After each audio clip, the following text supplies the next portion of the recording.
Hey everybody, welcome back to Lovebird Games. My name is Sierra, and it is our third installment of Sleepy Sunday. It is pretty early on this Sunday morning, I guess, technically. We are starting today on a mystery island. Here is our friendly little dodo pilot right here. And I wanted to start on a mystery island because I wanted to go over the purpose, the benefits, the shortcomings, I guess, and then just kind of the how-to of a scorpion and or tarantula island. So it's scorpion or tarantula depending on the time of year. I believe spring and summer is scorpion and fall, yeah, you know what, I don't know. Anyways, it's scorpions right now, so we're gonna see if we can actually get some to spawn. I don't know if it's gonna work, but you know what, hey, I'm tired and I just want to make this video really quick and go to bed. So first things first, anytime you go on a mystery island, you're gonna be faced with trees and rocks and such. Shake the trees. Oh, look at that! Because you get at least one piece of furniture. After that, you do have to be aware of bees, so I do like to go through and just shake all the trees at once. Like I said, this is not the most opportune island to do this, but hey, it doesn't have any cliffs, and that's the first one that I've gone to tonight that doesn't have any cliffs. You will also get a DIY on Mystery Island, so it is worth it to spend the Nook Miles and go and do it. I typically like to wait until I have a few saved up, just so I can make this kind of like an all-night thing, whether I'm hunting bugs, fish, whatever. That way I can just kind of keep going over and over again. Like, I had 5 Nook Mile tickets for tonight, and I saved up probably about like 15,000 Nook Mile tickets, which is really easy to do if you just grind out the quest. So, first things first, we're going to shake all the trees. There's no trees over here, so that's okay. Since we're hunting for scorpions, we're not really worried about flowers, other bugs, or anything like that. We're just worried about getting this ready for the scorpions.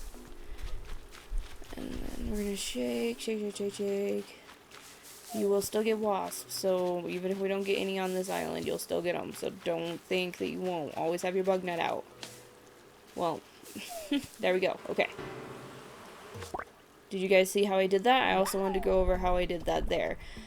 So when the wasp nest drops out of the tree, so you want to make sure that you are actually in front of the tree this way, okay? You don't want to shake from the side or from the back, otherwise you will get stung. So you want to face it straight on, you shake, it'll drop down either this side or this side. Sometimes it'll be behind you. It'll automatically turn you to wherever it's at when you're like, oh no, a wasp. And then wherever you're turned at, you just quickly hit A. If you're turned towards the tree at all, you will absolutely shake the tree again. So it's just going to be trial and error of getting a good idea of when to strike. So we'll see if we'll get another wasp nest so I can maybe slow one of the videos down, or maybe not get that technical with it. Probably not get that technical with it. Main thing is just make sure that you are head on all the trees, just so you don't wind up with any unwanted friends. You only have to worry about wasps in trees that don't have fruit on them. Oh, okay. That was fun. Other than that, you don't really have to worry about them at all. So then you just come and chop down all the trees.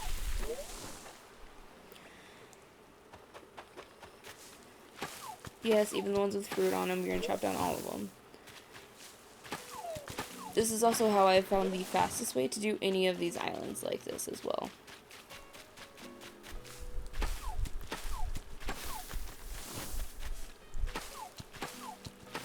You will probably have a coconut tree on the corner of each beach.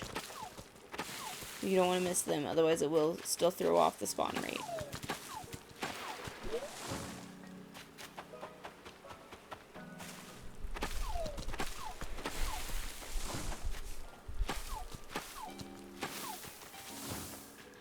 Okay, we are done with our trees, I think. Let's do one more time. Don't worry about picking anything up quite yet. I will get to that eventually. I just want to make sure I got all the trees, though. Again, we're not worrying about the flowers. It's just a mystery island. It's okay. Alright, cool. Alright, that'll start us off right here. Next, we're going to break all of the rocks. Usually the Mystery Island rocks will have it set to where you won't have to worry about digging holes behind you. I will show you how to do it on one that's a little bit different. So always hit them first, just in case you might get like a gold nugget out of it, because those are super rare. So I didn't clean up around this rock. So yeah, I'm not gonna get anything out of it. And then what you do to break rocks, come right here, get some fruit. I'll just carry these 3 right now. Always just eat. Nom nom nom. Only do 1 at a time, otherwise you're gonna break a bunch of rocks accidentally, okay? Boom, broken. Okay. Same thought process. We're gonna dig up all these. Figure this is a good thing to do all together, since you already have your shovel out. You do need to do the bamboo ones on the beach also.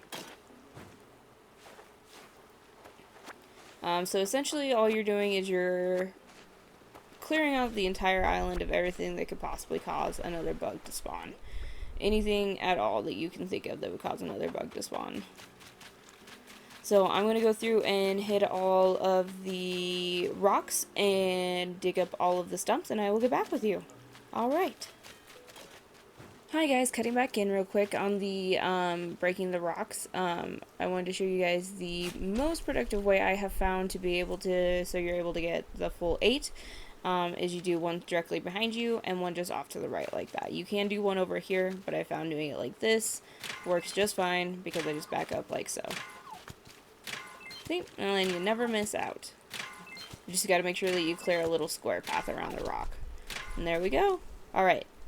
Now I'll be back in a couple minutes. Well, it'll be instant for you. Bye! Alright guys, we're back, and I just broke the last stone.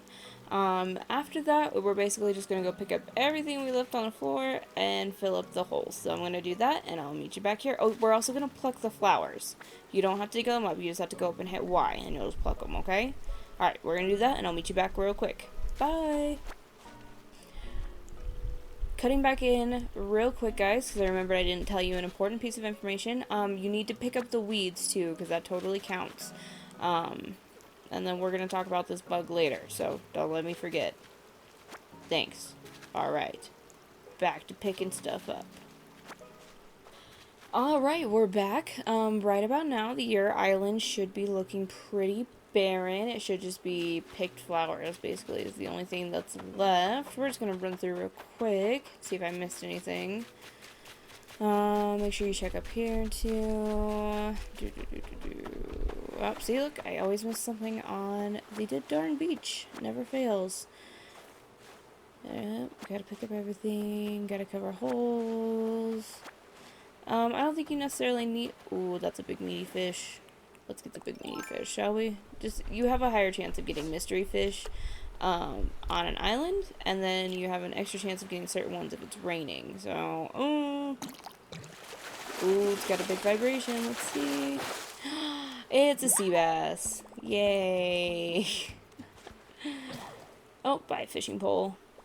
Oh, this can bring me up to what I do when I break tools.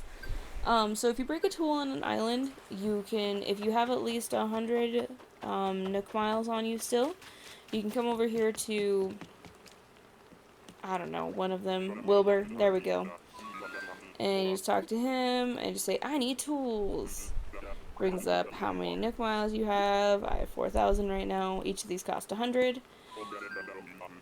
You can do it that way. What I like to do, just in case, or I find that it's a little bit easier, I keep a stack of sticks, a 99 bundle of weeds, well, it's supposed to be 30, but I already had to build one, and 30, and that will cover any tool that might break. You can usually pick up like stones or whatever on whatever island you're at, but you could bring some of that as well. So if you just keep a full bundle of everything, you should be covered for however many times you go to the island. Okay, we're good. I have another fishing rod, so I'm not worried about it.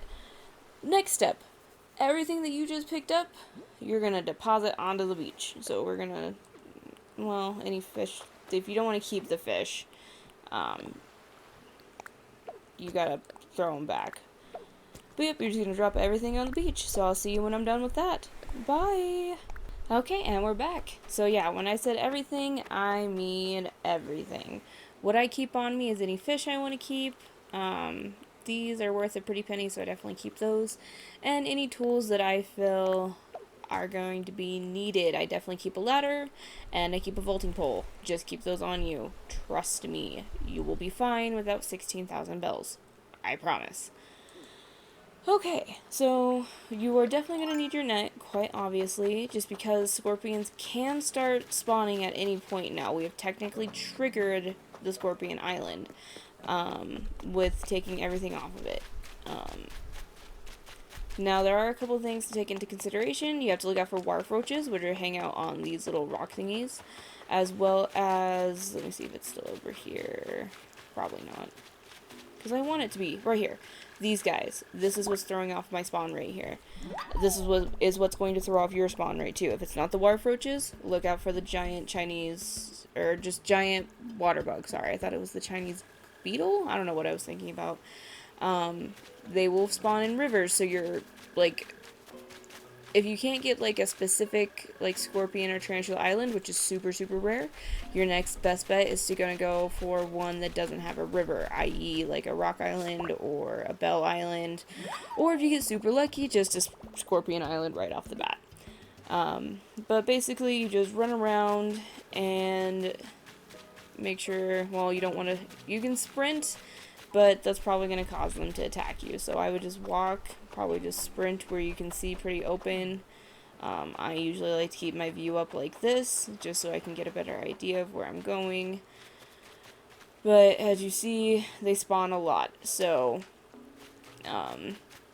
springtime to summertime may not be the best time to use this hack, but I figured I would at least break it down for you and what a tarantula or scorpion island should look like.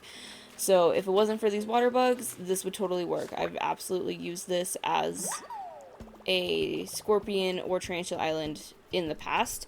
The only difference is just the water bugs, which I think they're like about 1,000. I think I sold one in the Dropbox recently for like 1,000. So if that's at 80%, then I don't know, math. They're still worth a pretty decent amount on their own, but I just don't think we're gonna get any scorpions. But at least, hey, now you can say I know how to make the island. Not sure how long this is gonna be, but hopefully you guys found this informative, and hopefully you guys are doing okay with our new uploading schedule with us being back at work. But anyways, keep it classy. My name was Sierra, and this has been Lovebird Games. Bye!